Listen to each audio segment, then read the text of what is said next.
Japan 2014. We've travelled nearly 10,000 kilometres from France to meet the new legend of track cycling. It's in the land of the rising sun that four-time track world champion François Pervis has become the fastest man in the world on a bike. I'm in Japan for the Keirin season. The Keirin discipline was born in Japan in 1948. For me, it's a great honor to be invited here because before me, only great champions or former world champions came here to Japan to take part in the Keirin. The first time I was invited, it was like the holy grail for me. Le Japon, ce qui se passe ici, on n'entend pas beaucoup parler en Europe. We don't hear much about what happens here. With my teammates in the French national team, well, they often talked about it, but only a few words. Only little details, not much really, because the riders who came here kept it to themselves. It became something legendary, something mythical, something mystical. I was invited to Japan for the first time in 2010. It was a wildcard invitation from the Japanese Federation. In 2010, I wasn't yet the world champion. I was the vice-world champion in Keirin in 2009, and it was from there that I was spotted by the Japanese, and they invited me for the following year. Between 2006 and 2010, I always won a medal at the World Championships, either in the Keirin or the 1 kilometre race, but I was never the winner. I'm invited here, but everything is at my own expense. There is prize money for every race, though. And first of all, I use it to pay my expenses, like my apartment's rent, my lunches, my travel. And then it's in my pocket. We have to stay a minimum of 3 months to fulfill the contract. We always start in mid-April and can stay until the end of September if we want to. So it's a minimum of 3 months and a maximum of 6 months. We have 2 races a month, and we're all housed in the same place, including the Japanese riders.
I have no coach, no masseur, no mechanic. I have to sort myself out here. I have to get by on my own because I can only rely on myself. I'm really independent. Here, we really are on our own. Moi, ça me convient puisque je suis plutôt quelqu'un de très indépendant et puis de... But you know, it suits me because I am very independent as a person and rather solitary, really. So it's fine. I have no problem living here in this way. For example, when my legs hurt, I take an auto massage. When I'm a little bit sore, I try to treat myself. For 10 years, every day from morning to evening, I've done the same thing every day of the year. But coming here is something out of the ordinary, and it's very good for me to see something else, to discover a new culture. Japan is so exotic compared to Europe. Le Japon, c'est tellement dépaysant par rapport à l'Europe. Since 1948, the Keirin has become one of Japan's most popular sports. Racing 365 days a year, over 2,400 events are available in the 43 velodromes in a country where thousands of fans flock to the ultra-fast and highly regulated races, where riders are allowed to bump and balk each other without necessarily being penalised.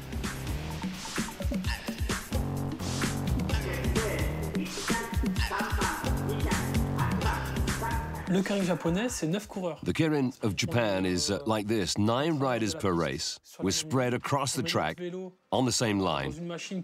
We put our bikes in a machine that holds the rear wheel. We salute the public and the track, we get on our bike and then off we go. Every sprinter has his own strengths, either as a long-distance sprinter, a medium sprinter, or a short-distance sprinter. You can push your opponents, you're allowed to make contact with other competitors without being disqualified. At the international level, in UCI races, as soon as you touch a competitor, when you leave your own line, it's over. You're disqualified. À un tour et demi, on entend, il y a un commissaire qui commence à taper sur une grosse cloche énorme en cuir. 1.5 laps before the finish, there's an official who starts tapping a big brass bell and tapping ever more quickly. Dong, dong, dong. It's great. That's the Japanese spirit. L'esprit japonais, après voilà le sprint. And after that, the sprint is launched. It's the start of the fight, and I cross my fingers that I won't fall. Moi, je croise les doigts pour pas tomber. And that's the main difference between Keirin in Japan and in international races. Contact, then crashes. In Japan, it's more of a rollerball competition than it is a classic bike race.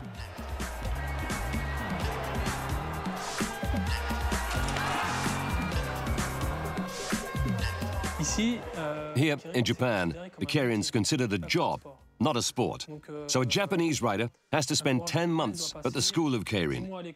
He learns how to train, because often people at the school have never biked before. So they have 10 months to learn how to train and grow.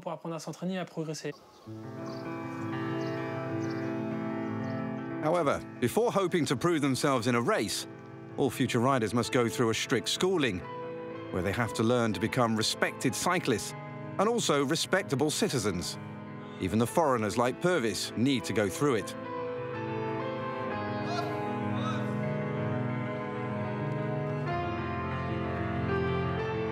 Future professional cyclists are subject to a quasi-military style of training. They only have the right to leave the campus on Sundays from 10 a.m. to 6 p.m. 6 days a week, the ritual is absolute. Wake up, greet the national flag, then muscle toning and running. The discipline has an iron grip, where even the slightest deviation from the prescribed routine is punishable.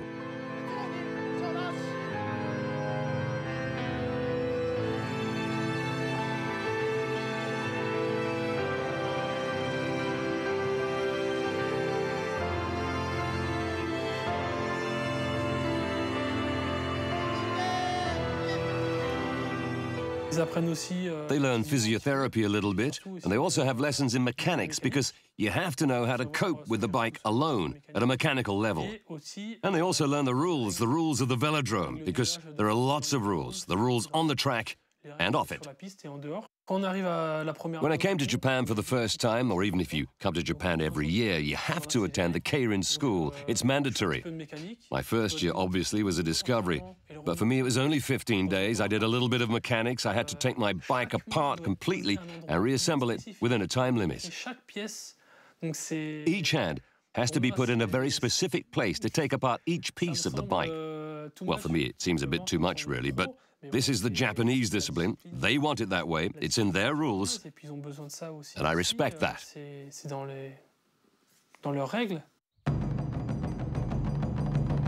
And then there is the wall. Several times a week, students face the infamous incline, an incredible slope of 500 meters with a gradient of nearly 30%. With just a single fixed gear, they go up this steep bank over and over again.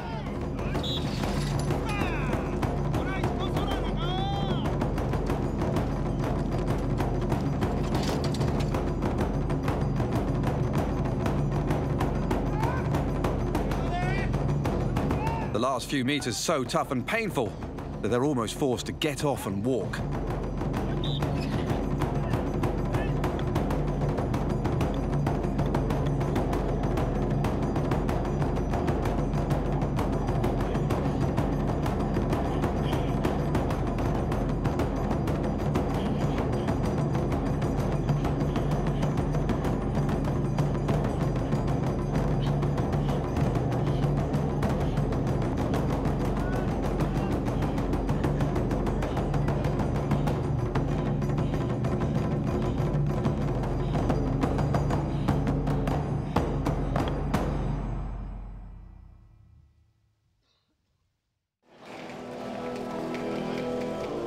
Since 2010, François Pervis has spent 4 months each year in Japan. There he travels all over the country to compete in tournaments. Depending on where a velodrome is, he often needs to put in many hours of traveling, sometimes switching between 4 or 5 different trains. For his journeys, Pervis needs to wear a suit and tie, an attention to tradition and image that the athletes are always obliged to reflect in public.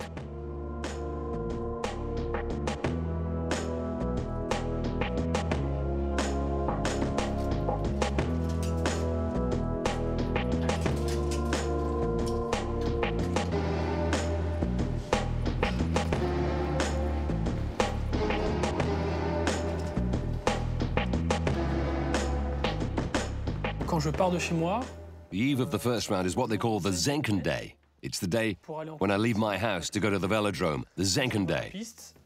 So when I arrive backstage at the track, the first thing I do is to take a sheet where I register my name with my personal number as a rider. And then I have to say whether I'm going to ride with shoe covers and whether I'll wear sunglasses. I don't know why. I think it's for people who are a little bit superstitious or just believe certain things. Well, then I need to give my cell phone to the person who's behind the counter, an official. And after that, I'm cut off from the rest of the world. I still have the right to keep a portable DVD player, but without a Bluetooth or Wi-Fi connection. Even Bluetooth headsets are banned, because the organizers are protecting themselves. They're afraid of betting scams, you see, because they want to have the most honest bets they can. If they found me with something with which I could have communication with the outside world, well, my contract would be torn up. I go back to France. I couldn't say, I'm sorry, I won't do it again, I promise. Nope, it will be over. I go back to France and never come back to Japan. That will be it. Anyway, after that, I change, I make myself comfortable, and I'll get my bike that was sent on from the previous velodrome. I send my track bike from one event to another in a big box. So I'll get my box, I open it, and I reassemble my bike. Champion or not, track star or anonymous chaser in the pack, all Keirin riders are subject to the same rules. When they arrive at the velodrome, each rider must reassemble their own bike, on their own. And each rider will take it apart again, themselves, after the tournament. And then I start to queue. Everybody does that. It's called checking bike. The bike is gone over by officials. It's completely scrutinized for more than 15 minutes. All the screws are tested. They examine the tubeless tires to check whether there might be a small scratch on the side, whether it might explode, everything like that. They look the part with their gloves. They move their hands all over the frame to make sure it's perfect. If, for example, it's been in a crash or something like that, it fails the inspection. I tell you, you can get a little bit freaked out that there might be something wrong because it could mean buying more equipment.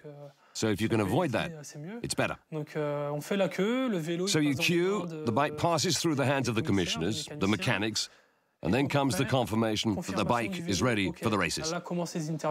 After that, we begin the interviews with specialist journalists from the Keirin newspapers who come to see me. So they ask me questions about my fitness, they want to know my gear ratio, why I come here, what are my goals. My answer's always the same. Yes, I'm in good shape, my gear ratio is such and such, and I'm here to win. Then once all that is done, we take up residence inside the velodrome. The 99 riders in the competition all sleep in the same dormitory. The uniformity of treatment for each of the 99 competitors continues during the 4-day tournament. They sleep together and are forbidden all communication with people outside. Restrictions that even a quadruple world champion has to respect.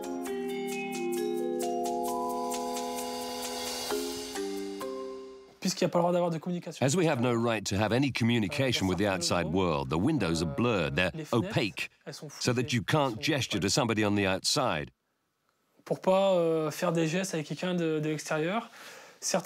velodromes, there aren't even any handles on the windows. You can't open the window. It means if there's a fire, you can escape by any way you want, but not by the window. The Keirin here in Japan is like in Europe.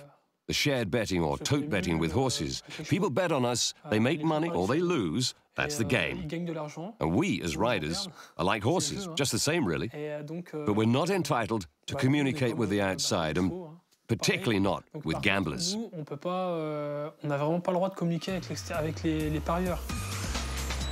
Keirin was introduced in 1948 to Japan for betting purposes and created with the aim of helping the reconstruction of the country after the Second World War, specifically to boost income for local authorities.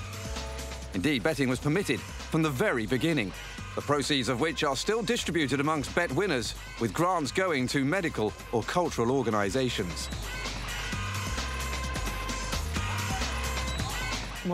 When I'm on the track, I'm not allowed to look towards the stands. When I win a race, I don't have the right to raise my hand because I'm pleased. Once I lifted my hand and said, yeah, I was really happy that I'd won. I got called to the office of the commissioners. Why did you raise your hand? You know it's not allowed to raise your hands?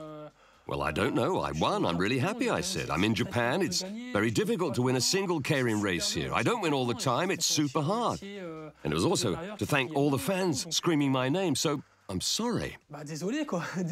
They answered, it's not permitted, because you could have given a signal. It could be a code to inform the gamblers. If you raise your right hand, it may be a different sign from the left hand. If you do it like this or like that, it could mean something different. You can give a code to somebody who's in the stands and set up a scam for the next race. Sorry, I said, I won't do it again. So 2 hands on the handlebars, and I mustn't look at the spectators.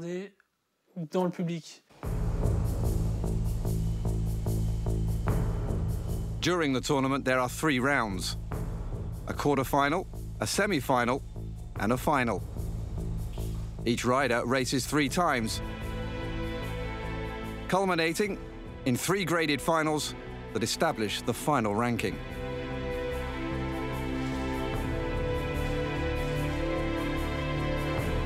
So there is a goal in every race: qualification or victory in the final itself.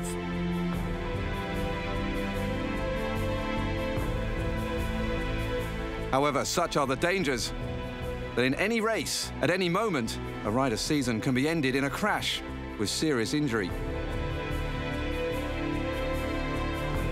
So the tension before every ride is palpable. And concentration total.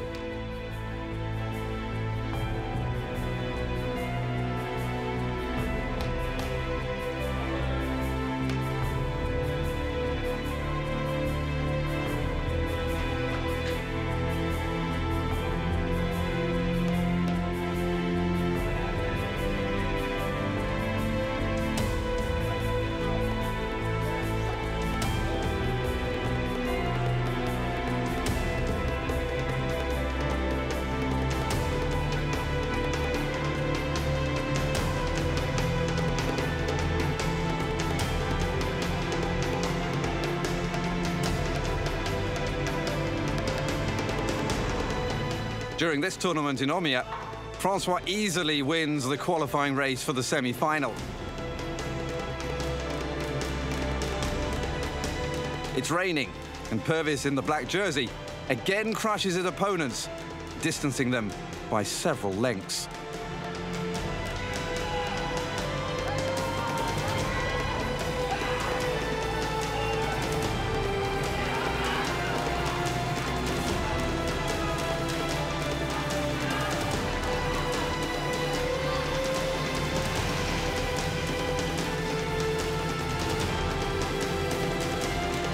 But even if François leaves his opponents depressed, one after another during his races, he never forgets to honour them afterwards, giving them small gifts after each ride. It's a tradition that even a world champion must respect and honour.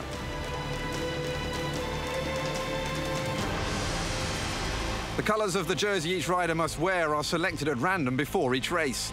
For the final, the draw determined the orange jersey for Pervis for his first final of the current 2014 season.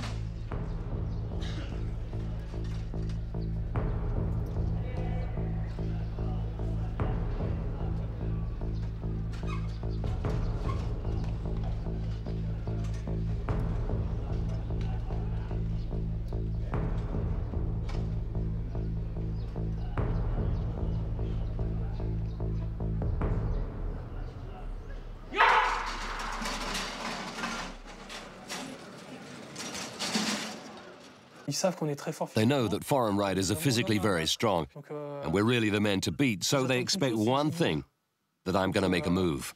Usually, I'm at the back of the pack because the Japanese are taking their own positions at the front. So they put me in a position behind, and there are, what, 7 or 8 guys who are looking at me, and when I start moving, they go, oh, gajin, gajin. Gajin, it means foreigner in Japanese, and bam, they launch the sprint, and I begin to double up. The first wave, the rider tries to bump me. I overtake a second one. He turns around, sees me coming close to him, and then I begin to move out a little bit to make sure there's enough space because I know what's coming. 2番パーキンスを抑えていってジャンの3コーナー。9番黒川重隆4車と長いラインを生かして前の方に上がってまいりました。それを外側から追っていきます2番のパーキンス。3番吉本拓司は包まれる体勢となりました。集団並走状態、残り1周、風を切る9番黒川です。1コーナーから1センターペースでかけて2番パーキンスの動きを見ている9番車黒川、スピードを徐々に上げていく。2番パーキンスはロングまくりで200 meters from the finish line, I have a little bit of space tucked in behind, drafting, and then I accelerate. I put the turbo in. Sometimes I'm on the outside of the curve, and my rivals want me to crash, and they attack me, try to make contact. 2番パーキンス先頭、7番ピリビス、内側から6番篠塚浩一が切り替えていった。2番パーキンスの番手をさばいていく6番車、篠塚直線、2番パーキンス、7番ピリビス、強力ダッシュ。7番ピリビス、最後の直線突き抜きました。François has won the final. The first of 4 tournament victories the flying Frenchman captures in the 2014 season, which sees him triumph in 17 of the 21 Keirin races he competes in during this Japanese year. Since his first race in 2010, the French sprinter has won 62 of his 100 sprints in total. In 2012, François Pervis suffered the most crushing disappointment of his career to date after he missed the Olympic Games in London. 2 years later, in February 2014, he went some way in making up for that absence by sprinting into track cycling history at the World Championships in Colombia. There, the Frenchman became the first man to win all 3 sprint gold medals, a feat that even British legendary racer Sir Chris Hoy never achieved. For Pervis, his 4 trips to Japan were the key to his all-conquering success on the global stage. When I return to France, I always feel that I've made progress anyway because actually here, the big difference from the international scene is this. Here, I always train on outside tracks with the wind. I always ride on concrete tracks with a steel bike like this. So everything's against you. Wind, concrete, steel bike. In Europe, it all takes place on indoor tracks, on wood, heated, with a carbon bike. That means when I return to the international stage with conditions that are the opposite, very favorable conditions, I really feel very strong. It makes a big difference. I feel like I've gained incredible strength in my legs. If Pervis has progressed physically thanks to the Japanese Keirin, it has also helped him to become a new person and a new competitor. Thanks to the mental strength he has also been able to draw upon from a country where he spent a lot of time in the last 4 years.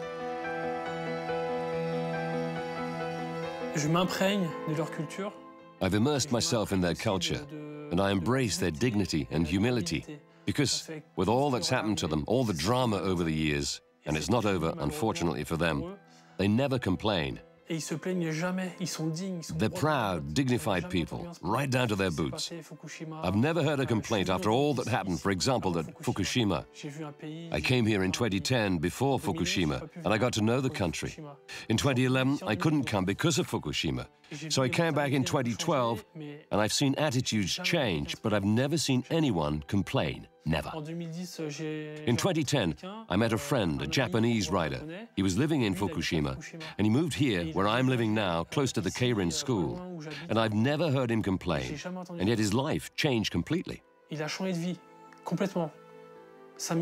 house was destroyed. He lived a few kilometers from Fukushima, and he had to flee. He couldn't take his stuff, his memories, his family pictures. He left everything there. His former life is history. It's dead. And so now I'm immersed in this culture because I used to have a problem when I rode in international races. I always found excuses when I lost. For 7 or 8 years, I'd always been second or third in the World Championships without ever winning. And I always found an excuse, yes, but, because. And when I came back from my trip in 2012, I said to myself, stop with the yes, but. Never again, yes, but. If you didn't win, it was because you weren't the strongest, so be the strongest. And I saw my sport really differently. And now when I enter an international race, I say to myself, just enjoy it. That's the only way to be 100%. And that's really what has made the difference internationally. And it's what's made me go from second place to first. Au niveau international et qui m'a fait passer de la deuxième place à la première.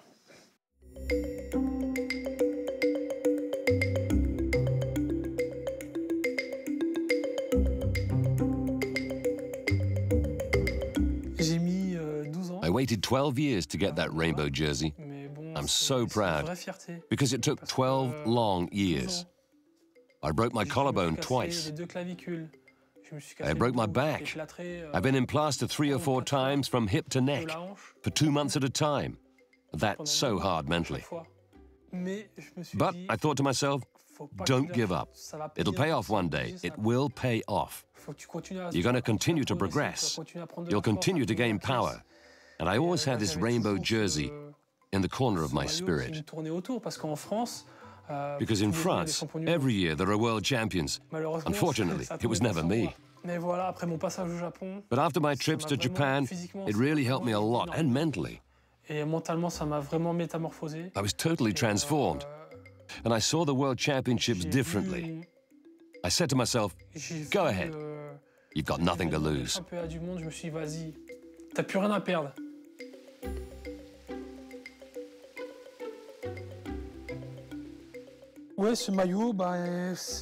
Yeah, having this jersey is nice, but it's just a step. It's not an end in itself, not at all. Even my 3 titles in Colombia, even my world records, all these are beautiful lines in my table of honors. But the Holy Grail is really the gold medal of the Olympics. I repeat, the gold medal. Only that. François Pervis is now setting his sights on capturing that all-elusive Olympic title at the next Games in 2 years' time in Rio de Janeiro. But before that ultimate goal, Pervis will need to defend his 3 global crowns next February at the World Championships, which this time will take place in his now second home, France. I'm alone in a box of stone. When all is said and done,